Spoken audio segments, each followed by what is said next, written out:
नमस्कार विद्यार्थी मित्रांनो, स्वागत आहे तुमचं आपलं चॅनल ए क्लास एज्युकेशन वरती.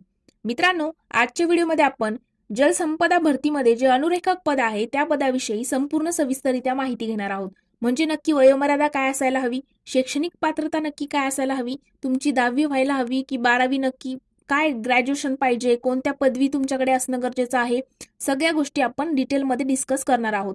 त्यानंतर अनुरेखक पदाकरिता नक्की कोणकोणते विषय आहेत, किती विषय आहेत, अभ्यासक्रम नक्की काय आहे, कोणकोणते मुद्दे त्या प्रत्येक विषयावाईज तुम्हाला कोणते टॉपिक वाचायचे आहेत, परीक्षा पद्धती नक्की कशी आहे, किती टप्प्यामध्ये एक्झाम होणार आहे, ऑनलाईन एक्झाम होती की ऑफलाईन एक्झाम होते, त्यानंतर पगार किती आहे, अनुरेखक पदाकरिता किती वेतन तुम्हाला त्या ठिकाणी दिलं जातं, ही संपूर्ण सविस्तररित्या माहिती जी आहे ती आपण आजच्या व्हिडिओमध्ये घेणार आहोत.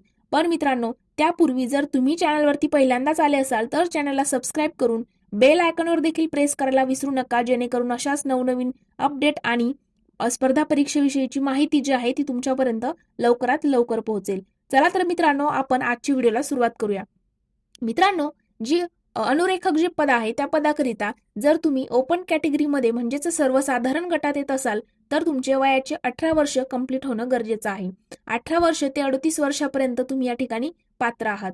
पण जर तुम्ही मागासवर्गीय किंवा खेळाडू असाल तर तुम्हाला या ठिकाणी 5 वर्षाची सूट दिलेली आहे. 5 वर्षाची सूट म्हणजे काय, तर जर ओपन कॅटेगरीतला स्टुडंट 38 वर्षापर्यंत अपियर असतो तर मागासवर्गीय आणि खेळाडू यांना 5 वर्षाची सूट म्हणजेच 43 वर्षापर्यंत ते या ठिकाणी पात्र असतात. आणि विकलांग उमेदवार म्हणजेच जे दिव्यांग आहेत, जे हँडिकॅप आहेत, तर त्यांच्याकरिता 7 वर्षांची सूट या ठिकाणी दिलेली आहे. 45 वर्षापर्यंत ते या ठिकाणी अप्लाय करू शकतात. तर ही झाली मित्रांनो अनुरेखक पदाची वयोमर्यादा. मग शैक्षणिक पात्रता नक्की काय असायला हवी, काय तुमचं क्वालिफिकेशन पाहिजे, तर बघा, माध्यमिक शालांत परीक्षा उत्तीर्ण म्हणजे काय, तर 10वी उत्तीर्ण असणं गरजेचं आहे. 10वी तुमची झालेली असायला हवी किंवा ज्यांनी शासनाच्या औद्योगिक प्रशिक्षण संस्थेचा आरेखक स्थापत्य अभ्यासक्रम पूर्ण केला किंवा शासन मान्यता प्राप्त कला किंवा रेखाचित्र विद्यालयाची कला शिक्षक पदविका धारण केलेली असेल असे देखील या ठिकाणी पात्र असणार आहे. हे या ठिकाणी लक्षात घ्यायचं आहे.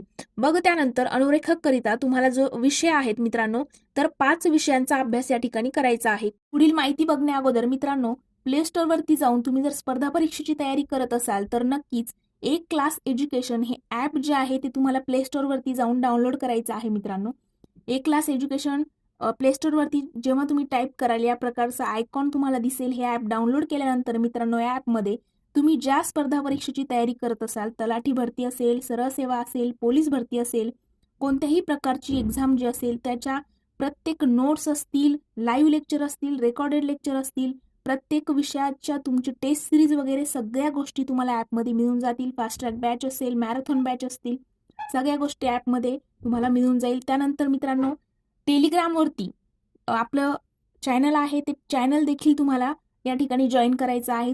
तुम्ही ज्या स्पर्धा परीक्षेची तयारी करत आहात त्याबद्दल कोणत्याही प्रकारचा डाऊट जर तुम्हाला असेल तर तो तुम्ही आपल्या टेलिग्रामला विचारू शकता, पर्सनली मेसेज करू शकता किंवा ग्रुप जॉईन करून तुम्हाला तिथे प्रत्येक विषयाची अपडेट जी आहे ती प्रत्येक नवीन गव्हर्नमेंट एक्झामच्या अपडेट वगैरे सगळ्या गोष्टी तुम्हाला टेलिग्रामवरती मिळतील. त्यासोबतच इन्स्टावरती देखील आपली आयडी आहे स्पर्धा परीक्षा ए क्लास एज्युकेशन. या आयडीला देखील मित्रांनो फॉलो करायचं आहे आणि तिकडेही तुम्ही तुमच्या मनातील ज्या काही शंका कुशंका असतील ते तिथे विचारू शकता. प्रत्येकाला तिथे रिप्लाय मिळेल आणि तुमच्या प्रत्येक प्रश्नाचं सोल्युशन त्या ठिकाणी मिळेल. चला तर मित्रांनो, आपण आपला व्हिडिओ कंटिन्यू करूया. मग त्यानंतर अनुरेखक करिता तुम्हाला जो विषय आहेत मित्रांनो, तर 5 विषयांचा अभ्यास या ठिकाणी करायचा आहे. कोणते, तर पहिला आहे मराठी, नंतर आहे इंग्रजी विषय, नंतर आहे सामान्य ज्ञान, बौद्धिक चाचणी आणि तांत्रिक. मग तांत्रिक मध्ये वगैरे काय असतं ते आपण पुढे डिटेल डिस्कस करूया. मित्रांनो, तांत्रिक म्हणजे काय, तर जसं आता तुम्ही ज्या पदाविषयी तयारी करत आहात ना, त्या पदाची जी माहिती असते, थोडीफार इन्फॉर्मेशन तुम्हाला त्या पदाविषयी माहिती असणं गरजेचं आहे, ती या ठिकाणी विचारली जात असते. मग त्यानंतर जर आपण बघितलं तर परीक्षेचं स्वरूप कशा पद्धतीने आहे, तुम्हाला या ठिकाणी 5 विषयांचा अभ्यास करायचा आहे. मराठीमध्ये तुम्हाला त्या ठिकाणी 15 प्रश्न विचारले जातात, त्याकरिता 30 गुण दिले जातात, म्हणजे एका प्रश्नाकरिता 2 गुण या ठिकाणी असतात. इंग्रजीकरिता देखील 15 प्रश्न विचारले जातात आणि 30 गुण दिले जातात. सामान्य ज्ञानकरिता देखील 15 प्रश्न आणि 30 गुण असतात. त्यासोबत बौद्धिक चाचणीला देखील 15 प्रश्न आणि 30 गुण. या 4 मिळून तुम्हाला या ठिकाणी 15 चौक 60 मार्क, 60 प्रश्न आणि त्याच्याकरिता 120 गुण तुम्हाला या 4 विषयामधून घ्यायचे आहेत आणि तांत्रिक म्हणजे तुम्ही जे अनुरेखक पदाविषयी जी तयारी करत आहात त्या पदाविषयीचे काही प्रश्न तुम्हाला विचारले जातात. ते किती असतात तर 40 प्रश्न त्या पदाविषयी असतात. ते तुम्हाला 80 गुण मिळवून देतात. म्हणजे एकूण प्रश्न किती झाले? एकूण तुम्हाला 100 प्रश्न विचारले जातात. एकूण गुण 200 दिले जातात. म्हणजे एका प्रश्नाकरिता 2 गुण आणि वेळ जो आहे तो आहे 120 मिनिटं म्हणजे जवळजवळ 2 तासाचा कालावधी तुमच्याकडे पेपर सॉल्व्ह करण्याकरिता असणार आहे. आणि पेपर जो आहे तुमचा ऑनलाईन पद्धतीने संगणकाद्वारे घेतला जातो. आणि मग या विषयामध्ये नक्की काय वाचायचं आहे? आता विषय तर समजले. 4 विषय मराठी, इंग्रजी, सामान्य ज्ञान, बौद्धिक चाचणी आणि तांत्रिक म्हणजे त्या पदाविषयीची. त्यानंतर अभ्यासक्रम जे स्वरूप आहे ते आपल्याला कळलेलं आहे. आता आपण अभ्यासक्रम डिटेलमध्ये बघूया.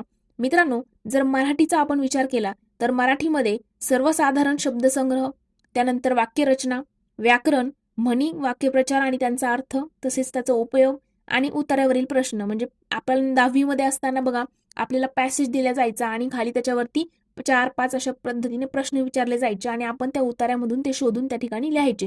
त्या पद्धतीने उतार्यावरील प्रश्न देखील तुम्हाला या ठिकाणी मराठीला विचारले जातात. मग मराठीला बुक वगैरे तर मित्रांनो व्याकरणच करायचं आहे. त्यामध्ये तुम्ही मोरा वाळंबे सरांचं बुक करू शकता, शब्दसंग्रह करू शकता किंवा बाळासाहेब शिंदे सरांचं बुक देखील रेफर करू शकता.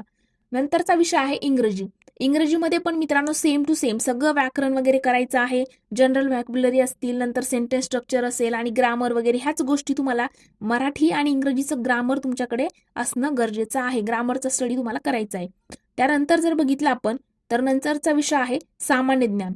आता सामान्य ज्ञानमध्ये काय तर आधुनिक भारताचा इतिहास करायचा आहे, भारताचा आणि महाराष्ट्राचा भूगोल करायचा आहे, भारतीय अर्थव्यवस्था म्हणजेच इकॉनॉमिक्स पण करायचं आहे.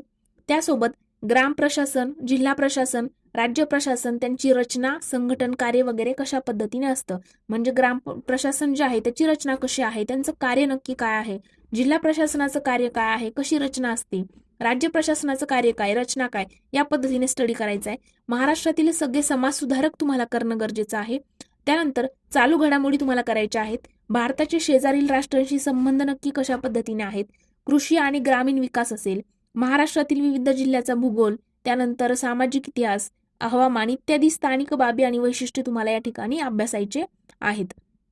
त्यानंतरचा विषय आहे बौद्धिक चाचणी. आता बौद्धिक चाचणीमध्ये बघा सामान्य बुद्धिमापन आणि आकलन म्हणजे रिझनिंगचे क्वेश्चन तुम्ही या अगोदर तुम्ही जर ऑलरेडी स्पर्धा परीक्षेच्या याच्यामध्ये असाल तर तुम्हाला माहित असेल मॅथ आणि रिझनिंग वगैरे ते क्वेश्चन तुम्ही ऑलरेडी सॉल्व्ह केलेले असतील. तेच या ठिकाणी विचारले जातात. तर्क आधारित प्रश्न असतात आणि काही अंकगणित आधारित प्रश्न असतात.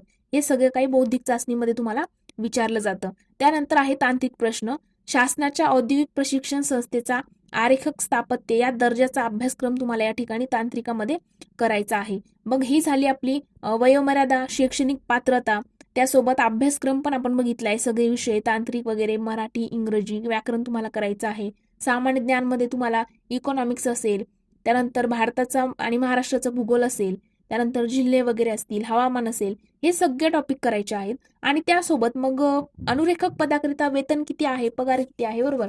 तर मित्रांनो जवळजवळ स्टार्टिंगला जर बघितलं तर आपल्याला 35,000 रुपये स्टार्टिंग त्या ठिकाणी पगार जो आहे तो दिला जातो. 35 ते 40 हजारापर्यंत तुम्हाला या ठिकाणी वेतन असतं.